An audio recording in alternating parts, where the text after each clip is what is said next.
Winnipeg Jets. Caution, there may be times when these guys actually know what they're talking about.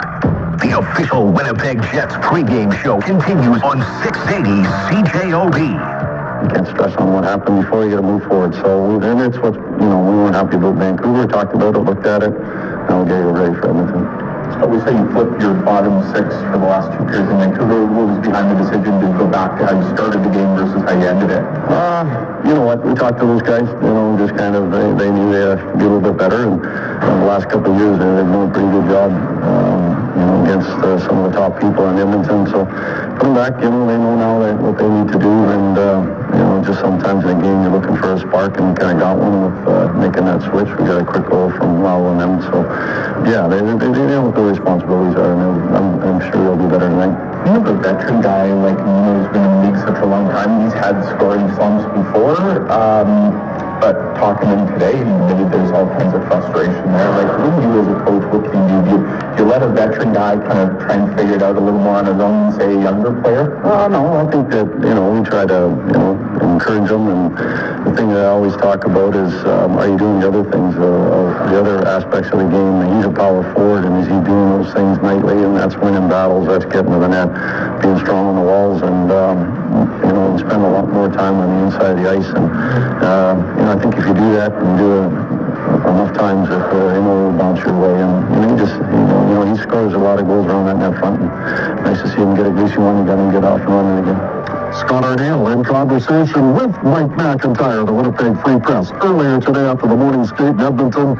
As we're welcome you back to the pregame show for Mid-Canada Fasteners and Tools. Shop with a professional tradespeople shop. Mid-Canada Fasteners and Tools at 1557 King Edward Street. And so let's pick up the conversation there. John, you had a go at Scott Arniel, the coach. So I'm going to go at our coach, John Rempel, and ask him that same question.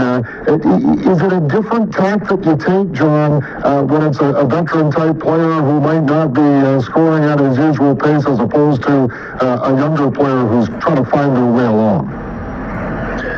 Yeah, there's different ways to convey messages, Kelly, obviously, to a veteran player. Typically they're much more self-aware. They're much more in tune with what makes them successful as players, for sure.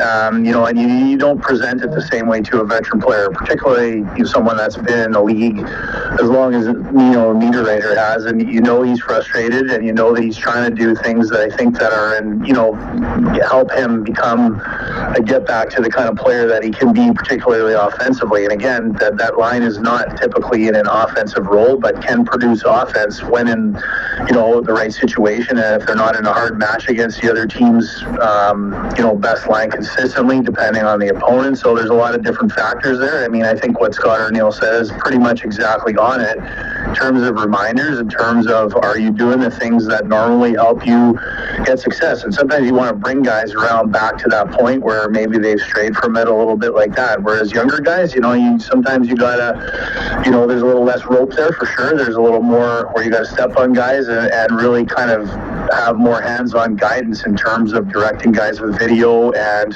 other things, and the messaging is a little bit different for sure.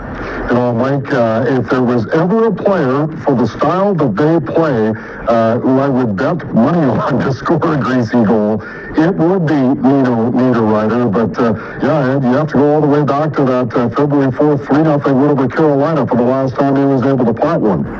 Yeah, there's been no grease to be found lately, and I had a great one-on-one with Nino. I always enjoy chatting with him. He's been in the league seemingly forever, and he's as honest as they come, and he was quite candid about his own play. He doesn't like what they've been doing defensively. We talked about that turnover at the end.